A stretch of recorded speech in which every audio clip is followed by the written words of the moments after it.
Welcome to the debut show of Gate to Glory, your fast track to Hong Kong racing insights. I'm your host, Joshua Reed, and I'm joined by two racing gurus in their own right. Firstly, the man from the West and the racing analyst from horsebetting.com.au, Nathan Keven. Nathan, long time no see. How are you?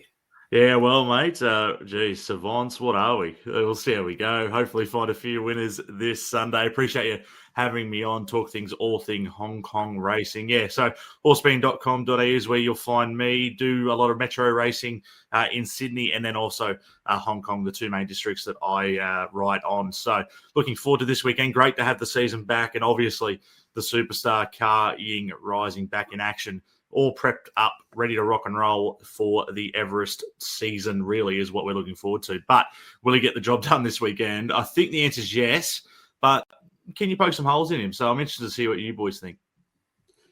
It's I know the listeners aren't going to be able to see us. We might do it for a special, like a Hong Kong international meeting or something. But you're looking nice and fresh today, Nathan. So good to see you. And the other man, part of the show, he's known as the Scottish Warrior.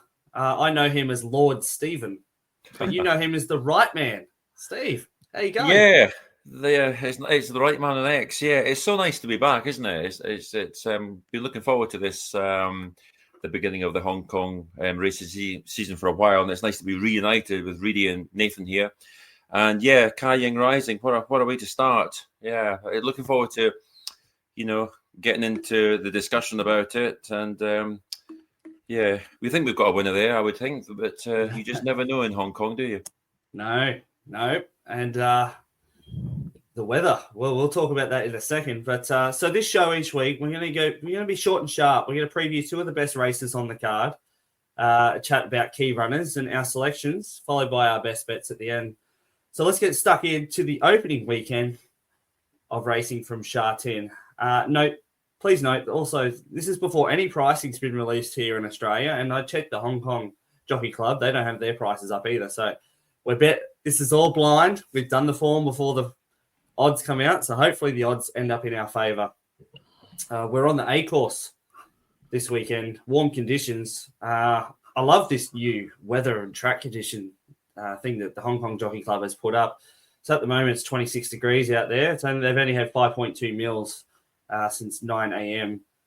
yesterday. But looking ahead, there's a little bit of rain on race day, about 70 to 95%. You boys had looked too much into the weather? Yeah, I had a glance. It looks like there will be a little bit of rain, probably later in the day. Tough to know. Obviously, sometimes the weatherman isn't quite on song. We've seen that in Australia a few times. But no, look, I'm expecting a little bit of rain. Nothing too damaging. I'm still expecting the race on a 4 going into the meeting. It's just as the day goes on, maybe the inside will get a little bit chopped up. Maybe they're starting to fan a little bit wider due to that, and maybe a little bit of a little bit of rain around later in the day. So something to keep an eye on, though, for sure. Yeah, that's true. It's one of these things, isn't it? I don't like to try and base my selections around it. I just kind of hope the rain doesn't materialise. And even when it does, it does take quite a bit of rainfall to really alter the state of the ground anyway. It's such a fast draining course, isn't it? Yes, that's exactly right. It's a fast draining course with not much rain leading up to, very little. And obviously, like here in Australia, any rain on race day is really crucial with our tracks. But considering this is the first meeting of the year, the way that the track drains, you'd think we should be racing pretty well tomorrow. All right, let's kick off with race number 3, the feature of the day, the Class 1 HKSAR Chief Executives Cup over 1,200 metres. It's 2 p.m. in Hong Kong, 4 p.m. in Sydney. And we're going to kick off with Ka Ying Rising, the champion. And Nathan, he's got his quest started towards the Everest here in Australia. How good is it? How good is it to have him back? And first meeting back and he's rocked up. And, I mean, look, he's just going sensational, isn't he? We saw what he did last preparation, just win after win.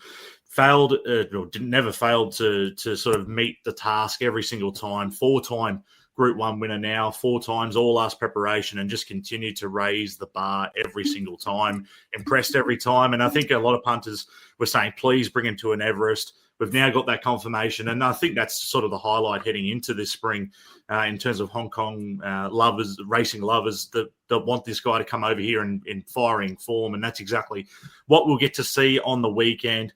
Geez, hasn't he trolled the house down as well? That first trial, particularly on the all-weather circuit, was sensational, and then went to the turf and was just as good. Cruised through the line, looks very well. And I think, you wanted to poke holes in him. Look, he's got to carry 61 kilos here. But you look at the ratings. He comes in on a rating of 134. And the one at the bottom of the page comes in on a rating of 83, and he's only got to give him 9 kilos. So he's actually pretty well rated overall, overall heading into this. Like I said, he's trialled well. If you want to poke holes, maybe if he drew barrier 1, would he get caught in the pocket? If he drew wide, would he have to use too many carrots early to get across? But from gate 4, I mean, Zach Purton just gets to do what he wants. He can either jump, lead, or he can just tuck in, find some cover. Whichever he decides to do, you trust the master hoop will get it done. And Kaying Rising, my goodness, happy to have him back. I think he'll be winning in conditions as well. I don't think will bother him too much either. He's won on yielding ground in the past. So I think he'll be winning. An interesting little race, though, outside of him. Yeah, you're not wrong. Steve, Purton's book of rides is amazing tomorrow. Kaying Rising is going to start his day off well. Yes, it has an interesting book of rides, a mix of good draws, wide draws, Bob General at the end as well. So some good races at the end. But yeah, Kaying Rising, unbeaten in his last 12, and the perfect stepping stone on Sunday to his target, the Everest, in October, where it's his rivals that have a mountain to climb. And but really cruised home, as Nathan alluded to on his trial last month on the all-weather, and looked imperious over the straight 1,000 metres as well, tanking along under Purton. Purton actually says the only thing that he doesn't quite do yet is change his legs at times. But with a horse this good, he doesn't really need to, does he? He's just so superior. And David Hayes, he even mentioned that he's mentally more mature this year, still carrying a bit of condition, but he looks unstoppable. And as Nathan says, better drawn this time as well. He was 7 last year. 4, what could be better? And he's so quick and professional from the gates. If he's not leading, he'll be one off. And he's so fast. He's not like a Galaxy Patch who in the past would get in trouble. He's just such a quick horse. He just jumps out, and he's bulletproof, really, isn't he? Barring some sort of disaster.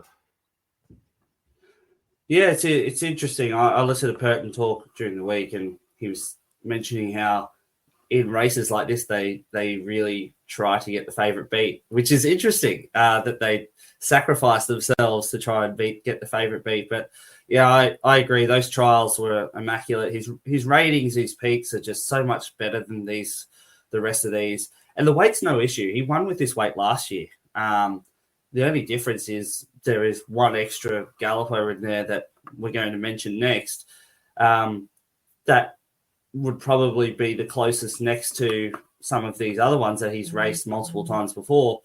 So, really, he's got a better draw than last year too. So, what are you going to do to beat this guy? I think he'll continue on his winning streak. He's going to continue on all the way to the Everest, which is going to be fascinating down here. There's a lot of talk, a lot of things happening. So you just want to see the best of the best race each other. So it'll be interesting to see how he handles all of that, especially that trip down under. But I expect him to continue his winning way tomorrow. The next galloper we're going to talk about, very interesting, Mr. Lucky Swain Ness, Nathan. He hasn't been at his best for some time now. Yeah, he suffered a bit of a setback, didn't he, a couple of preps ago, and it was a long time getting him back. I thought he was pretty respectable, honestly, in his 2 runs last campaign. You go back to his first up run in the Chairman Sprint Prize, and look, he was beaten 6.5 lengths, but I thought it was a pretty nice effort. Again, long time off, first up into a grand final, was always going to be tested when you're running into Kaying Rising. And then second up, he was in the Sha Tin Vase, and he had to 61 kilos, and I thought he did a pretty good job. Again, he drew awkwardly, got back, and he was sort of hampered through the run. I thought he hit the line really nicely, and then he's come back here with 2 really nice barrier trials as well on the Sha Tin all-weather. So I think he comes back in good order. You look at the map, he gets a lovely gate there in barrier 5, should get a really nice run. Probably the thing with him is that, similarly to Kaying Rising, the Hong Kong market's going to gravitate to him because he's such a fan favourite over there. So, look, I'm expecting like $1.04, $1.05 for Ka Ying. And then Lucky Sweynesse, I think he'll be second elect in the market. It's just a matter of how short he is. If you wanted to have a bet in the race, maybe you could sort of find a way to have an exacta depending on what sort of price they open. But based on what I'm looking at in terms of the rest of the field, I think he's clearly the danger. I've got him second elect in this race, clearly.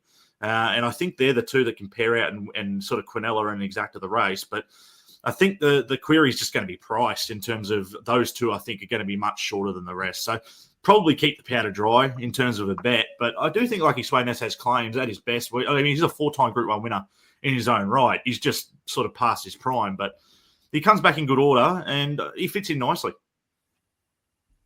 How about you, Steve? What are your thoughts on Lucky Sweynesse? I don't know. I don't really. I think he'll run a respectable race. I think the jury's out really whether he is the horse that won the Longines Hong Kong Sprint back in 2023. As Nathan says, he has 2 respectable runs. Last season's Chairman Sprint Prize, and he kept him well for 4th to Helios Express in the Group 3 Chatin Vase. But I mean, for me, he's never been fast from the lids. He's just average. I don't know if it's quite a serious thing, a fetlock injury to his left foot. He was off for a year, and I mean, his trials have been quite good, but I just don't know. I think that the jury's out as to whether he still retains the ability he had. I mean, if Ka Ying Rising breaks as he normally does, and he's on the inside of Lucky Sweynesse, I can't see Lucky Sweynesse being ahead of him. At the beginning, he'll be mid-pack, and I mean, we'll talk about the race at the end when we sum it up. But I personally wouldn't have him as the danger. I'd have him maybe further down the list. But on the strength of his past exploits, yes, he does deserve to be considered. I'm just not sure he is the horse he was. That's the only thing. Yeah, I tend to agree about the horse he was. Like as I said, he hasn't been his best for some time now. He come off that 385-day break and only had 2 runs last season and both losses. And his second run, he wound up lame for the 3rd time within 13 months. So there's a lot happening with that horse. Despite this, his run's still rated better than most of these, despite his injuries. Even with that injury last season, that 4th, still rated a lot better than some of these other runners. So he's past his best. But based on his last 2 trials, I think he'll still be competitive. But I tend to agree. Like I do have him up there in that top, 3 or 4. There's another one that we won't highlight as such in with this next runner, but I will mention at the end. I'm sure you boys are probably going to mention him anyway. But Lucky Sweynesse past his best. I threw the 3rd one in. I wanted to hear your thoughts around Raging Blizzard, Nathan. John Size trained Raging Blizzard. Probably outclassed.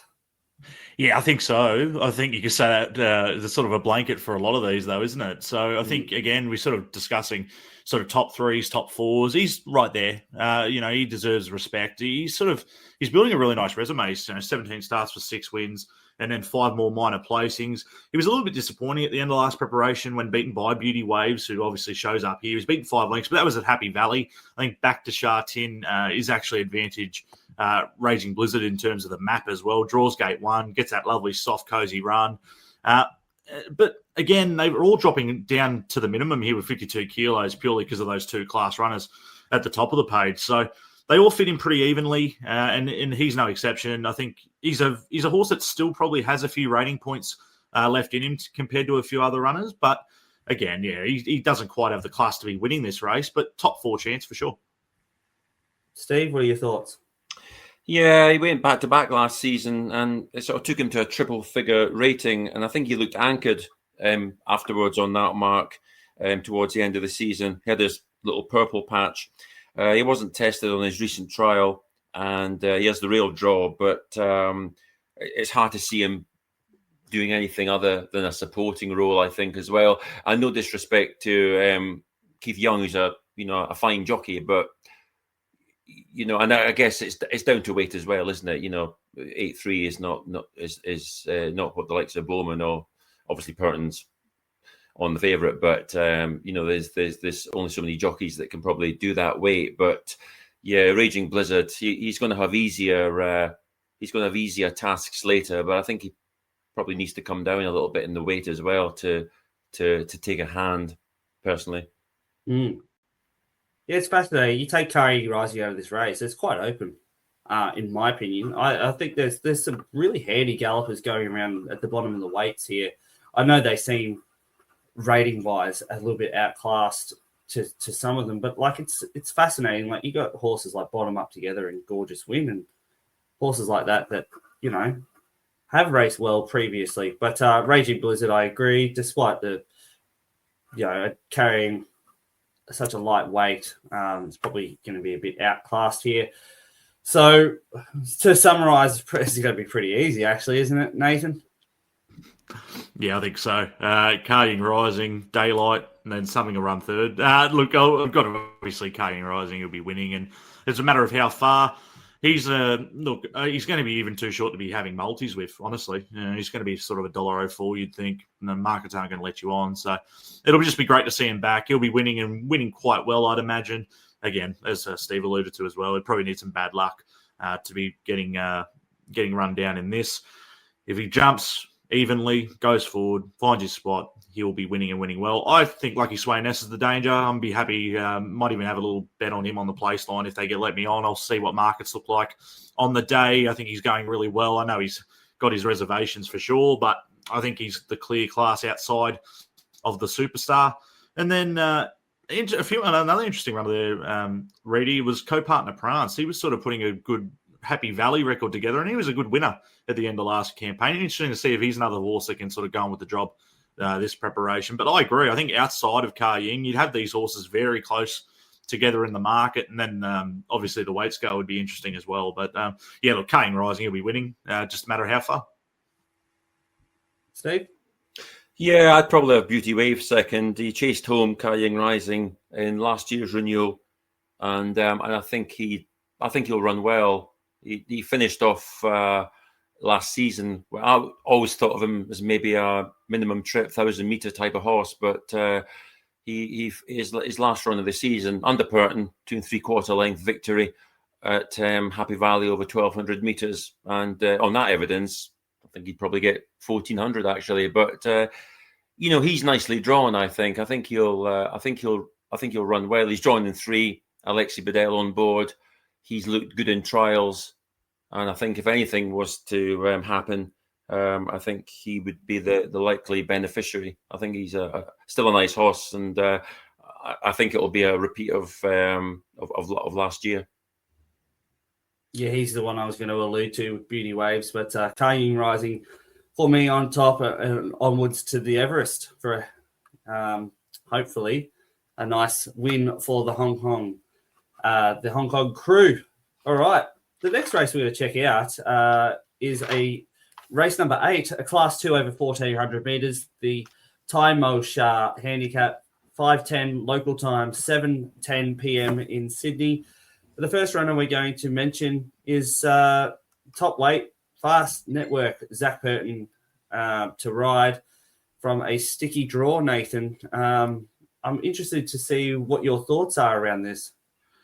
Yeah, I think he's your starting point in the race. He deserves to, well, he will be favourite, I'd imagine. I think I've sort of got him marked. He'll probably open around even money, maybe even a little shorter, based on what he did at the end of the last preparation. His 2 wins were sensational over 1,200 metres at the course and distance.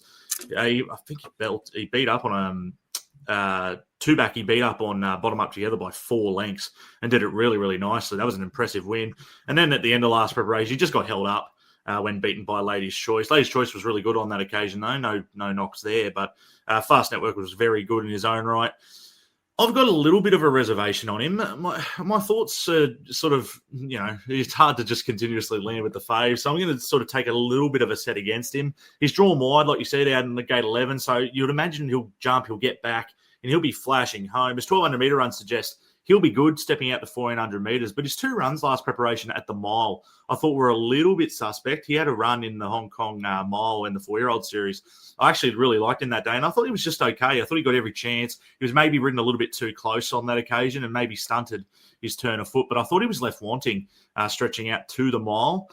Maybe the 1,400 metres will be his little, like, sort of the Goldilocks zone for this guy, but I do think he's going to have reservations on, or some sort of reservations on him. I do think he's the best horse in the race, and I do think he's got more ratings points up his sleeve. But the fact that they've returned at 1,400 metres and not 12, for me, I just want to be slightly against him. I think there's better sort of genuine 1,400 metre milers in this race, and one of them particularly down the bottom of the weights I'll talk about later. But no knocks on him, really. It's just I'm trying to poke some holes into him because I do think he's going to be vulnerable. And I think if you want to take shorts, I just want to be steering clear of him personally. Fair call, fair call. Steve, what do you think? Yeah, kind of the same. I mean, he's a really nice horse. 5 wins and 11 starts for the son of Rote. And, 2 wins over 1,000, 2 wins over 1,200.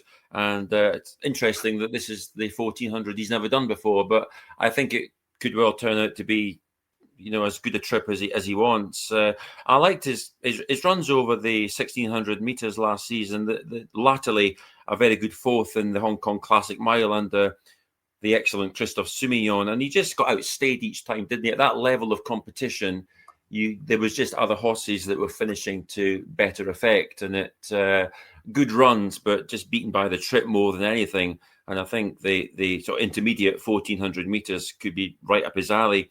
I can see why he's going to be a popular choice, but he is conceding weight to all. Gate 11, I mean, you can win for anywhere if you're good enough, but the chances are he is going to be relatively wide. And as Nathan has alluded to, there's sort of course and distance specialists there that do this all the time.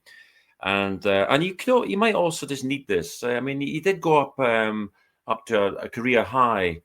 And I just think, where it's very difficult to poke holes in Kaiying Rising, this is probably the weak favourite out of the 2 races. And at the lightly short price, I just, like Nathan, would rather look elsewhere. Yeah, it's interesting. I don't mind him, to be honest. And we're going to mention about the speed and the draw. There is a lot of speed to the inside. Healthy, Happy, Must Go, Pray for Mere, Wonder Kid. But then the horses just to his inside, like Taj Dragon, the Golden Scenery, and Mark Wynn, are likely to go back. I think Purton can sneak in here midfield, which is going to give him the ultimate chance. I'm not worried too much about the weight. He carried this weight last prep nicely. He's had 2 nice trials. I think he's ready to go here. And that 5th to end the season last was a failure. He had a throat issue, which has been fixed since. So it all comes down to what Purton decides to do. You'd think by this time you'd know how the track's playing, if there is any issues with, travelling forward. I did have a look at some stats, with, the last 2 years it has been, rain affected, which has then favoured those who are on pace. But the years prior to that, it's been pretty even. So it all comes down to what the weather and how the track's playing. But as I said, by race 8, Purton should know what's going on.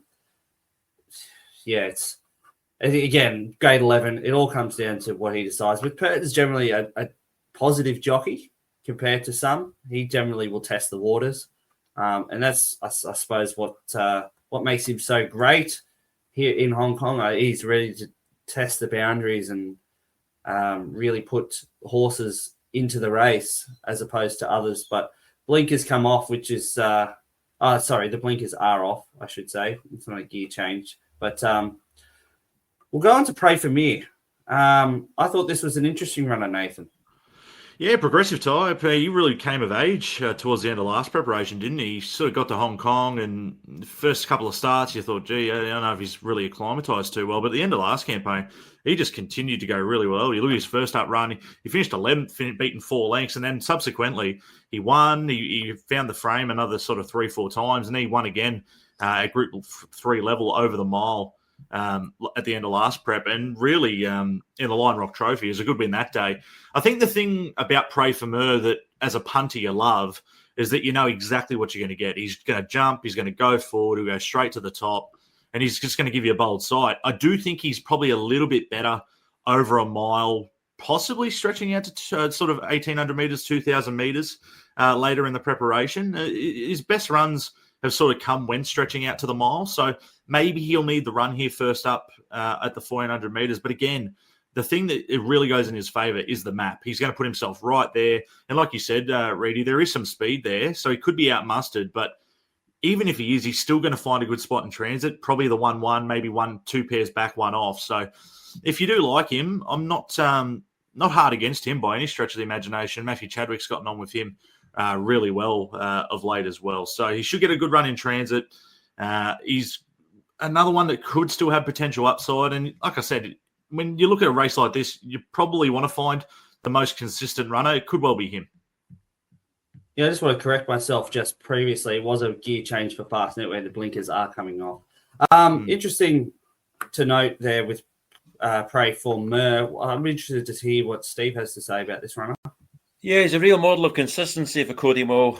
Surpassed himself with a gutsy success in the Group 3 Lion Rock Trophy. And but that was over a mile, and I think that's the rub, really. I just, you might have targets later on that just slightly. This might be, just he's got to start somewhere, and the rating he's got, this is one of the races that is right for him. But I know he won in Canberra over 1,400 meters, but I don't know. I just think he's probably a better horse. Over further, he's conceding weight to everything bar Fast Network. He's well drawn. Matthew Chadwick knows him better than anyone, and Healthy Happy likes to go forward too sometimes. But as you say, it shouldn't really. Pray for Me is very adaptable.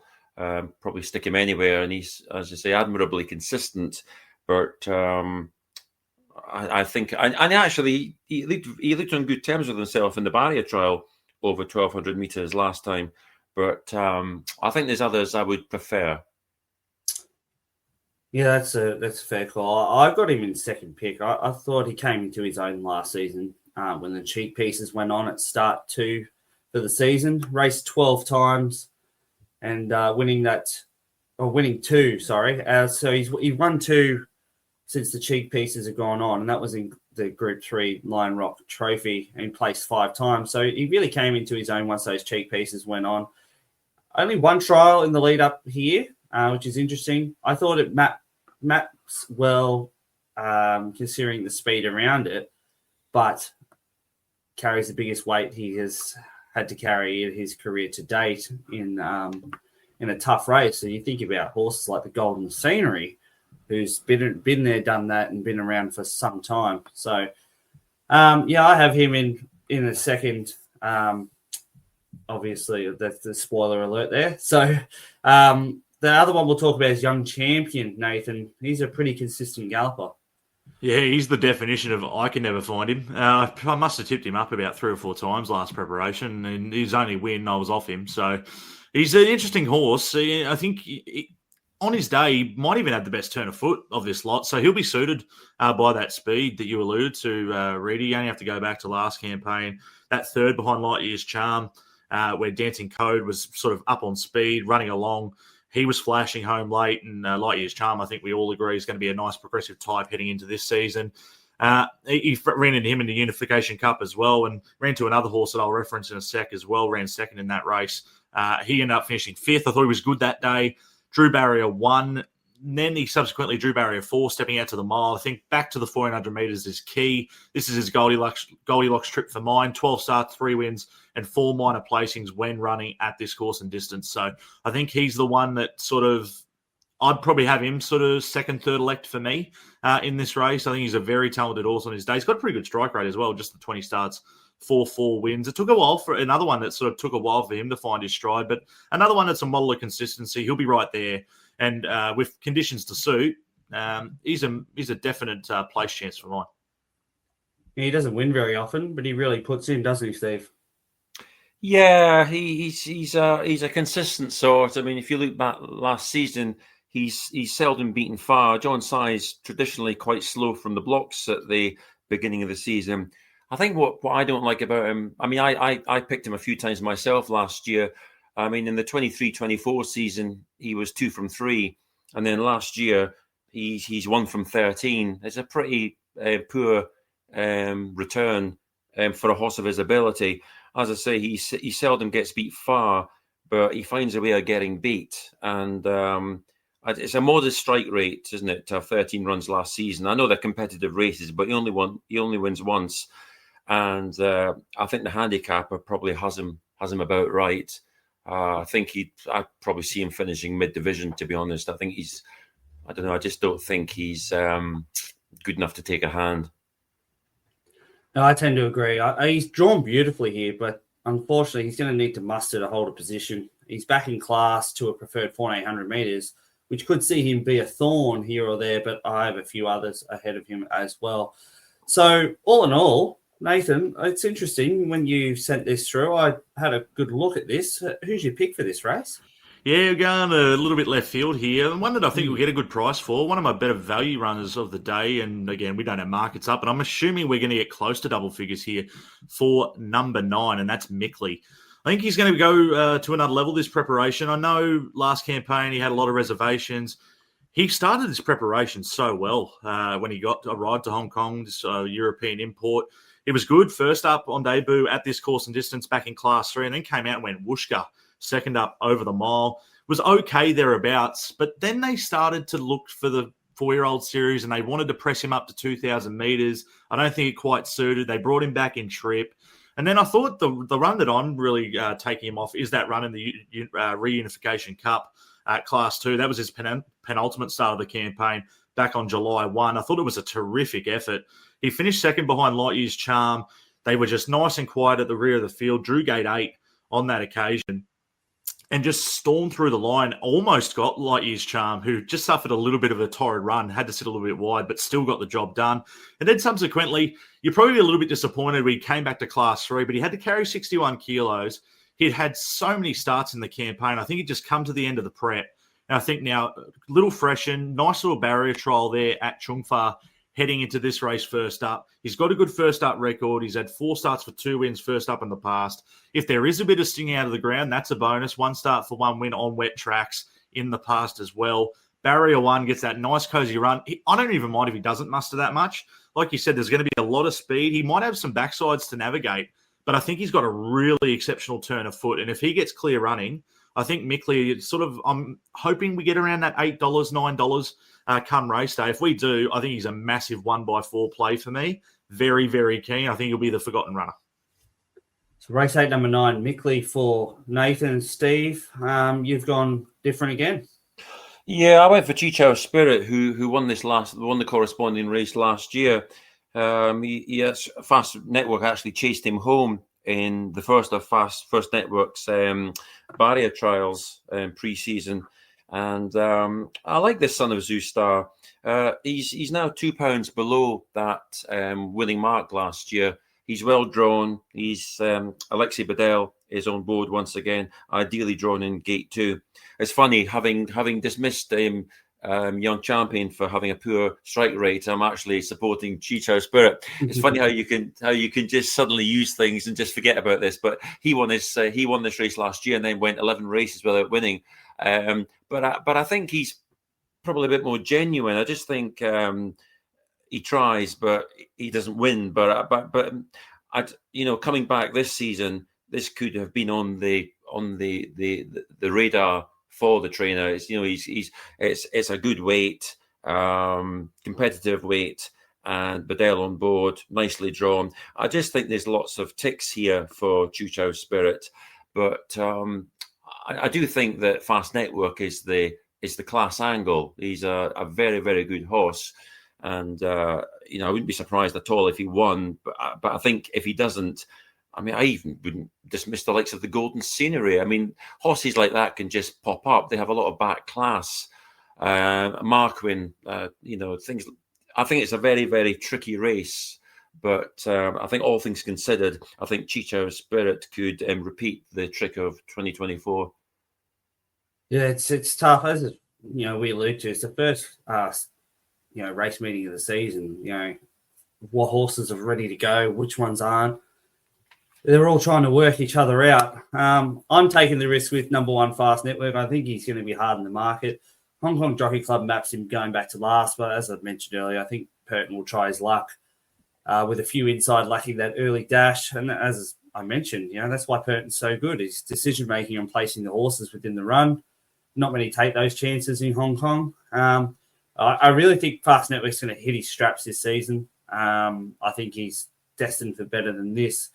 But as you've alluded to, there's a few gallopers here that can pop up and really, throw some results that have been in, better these races for so long, like the Golden Scenery, Taj Dragon. We were only talking like a season or two ago about how good he was, and he went in. I think it was the Derby, wasn't it? He was coming into. Correct me if I'm wrong, but there's a few of these horses that could throw up. But I'll stick with Fast Network with Zach Purton. I'm just hoping that we can get a price about that. We jump into the best bets. Get your pens and papers ready for these. There's a few nice ones here. Might have to put up on X and all up with our 3 and see what we can get. It'd be interesting. We'll start with Nathan. Nathan, I was actually surprised you went for this race for your best bet. I'm interested to see what you're going to say about this runner. Yeah, look, it's an interesting one. A very intriguing runner on the card. We're going back to race number 4 on the program. It's class 4 over the 1,000 meters. Generally, I like to stay away from these straight races, but I do like this horse. I'm obviously referring to number 3, Super Strong Kid. There are reservations with him. He comes back off a very lengthy spell, comes back after 25 weeks off the scene.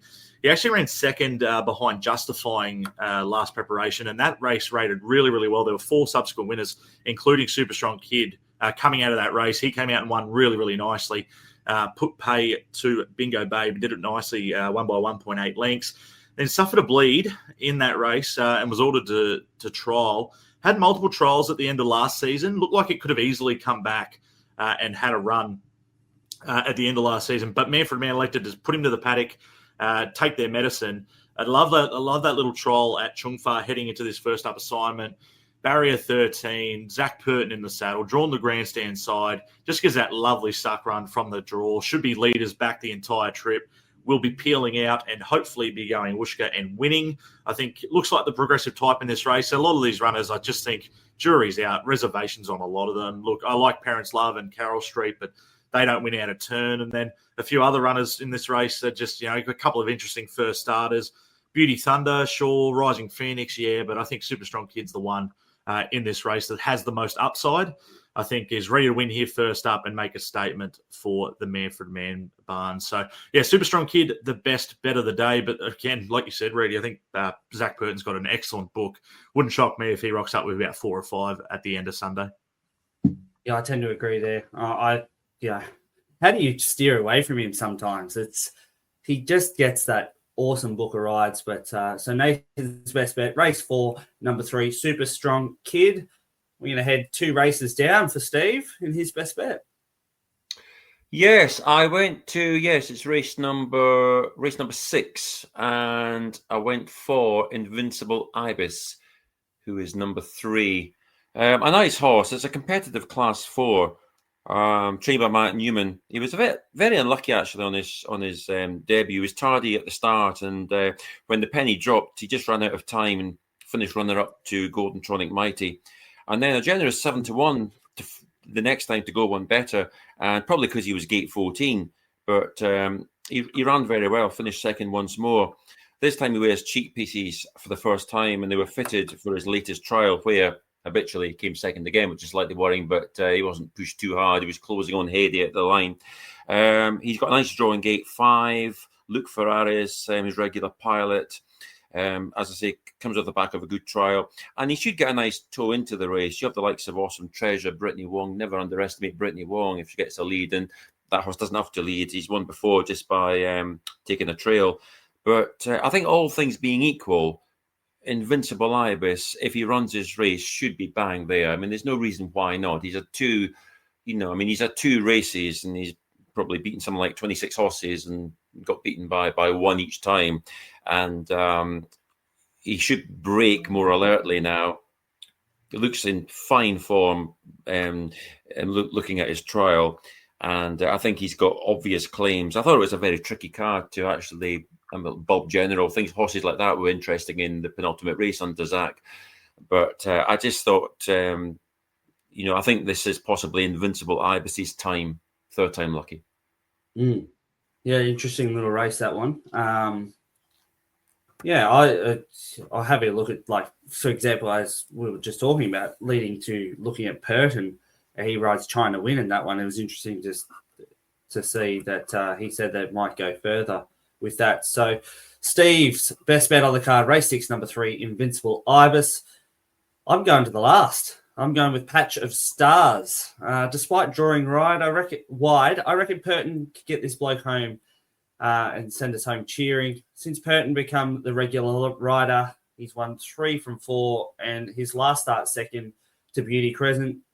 I know there were some critical things about that ride. Like, Purton was very disappointed that they didn't get home that day, but he used some early tickets to position himself 5th, and I think that told late with that 61 kilos. I thought he'd laid in a little late, but I think there's enough speed here for Purton to elect to either round them from the rear or sit midfield with cover, but he shouldn't have to spend the carrots he spent last time to get into a position. He gets a nice swing on Beauty Crescent from last start. And his recent trial, which was behind Lucky Swainess, I don't know if you boys saw it, I thought it was quite good. Mouth-watering, you could say. I'm just hoping that the wide gate gives us an early price to play with without too much Purton tax, which we seem to pay quite a bit. But I think he's a good way to end the day. And I think he's another one who's destined for better than what he's going to race on Sunday. So to summarize our best bets, Nathan, race 4, number 3, Super Strong Kid. Steve, race 6, number 3, Invincible Ibis. And I'm with race 10, number 1, Patch of Stars. So I have to see what an all-up is. Maybe a system 2-3, doubles and treble. Mm-hmm. But I'm actually... We're pressing for time, but what I'm going to do is I actually had a question come through. Question without notice. Look at it. So it was from Smithy's Racing and Sports Tips. He just had a question. Are gates important in Hong Kong, or is pace-related race patterns more relevant to finding a winner? Ooh. Does anyone want to jump in there? Steve, you've sort of got a good opinion of barriers, and particularly Sha Tin versus Happy Valley. I think as a consensus, generally, I'd say we all agree that Happy Valley is probably a little bit more barrier-related than Sha Tin. Sha Tin with the wide-open course, obviously. Yes. A lot more chances to slot in. I think so, yes. That's right. I mean, there's nothing worse than, having a horse that you followed for a while in Happy Valley and seeing it's 12 of 12 or something is quite... But then I tend to try and, to an extent, ignore the barrier. I mean, as you say, Sha Tin, maybe there's less emphasis, but as Josh has just said there, gate 10, gate 14 in the final race, if Patch of Stars is good enough, he'll win. And how many times do they get dropped in? And, afterwards, it all looks so easy, It's probably not that difficult, is it? You just... I can't remember the horse last year. Matthew Poon was on board. I think it was something like 1,400 metres, just drops in, gets to the rail, comes through. There's plenty of time if you're good enough. Yeah, and you see that on the even on the all-weather tracks. If you've got a horse with good early speed that's drawn wide on that all-weather track, it's so beneficial sometimes. But yeah, look, are gates so the question is, are gates important in Hong Kong? Well, yes and no, but it depends on who's riding it too. True. Yeah. And it's like anything. Like, I think we overrate barriers sometimes with barrier draws, and that's how our the prices are also dictated around. But I'm hoping, as I said, like with a few of my bets on Sunday, that they really push the price out a little bit. I know Purton's on both of them. The poor fella's drawn wide most of the day. He'll be grabbing beers on the way out. So, yeah, okay. So, well, that's a wrap, boys. That's a wrap for today's episode of Gate to Glory. Be sure to check out Nathan's articles on horsebetting.com.au or through his handle at Sideline Heat. Steve's handle's at Shanks Ponies, and mine's at In the 11 or via ozrace.com.au. I'm hoping this this podcast will be put up weekly on Spotify and Apple Music and YouTube to start with. So be sure to look out for it, boys. Thanks for joining me once again. Appreciate it, mate. Thank you. And good luck this weekend on the punt, everyone. May your roughies run on and your good things get home.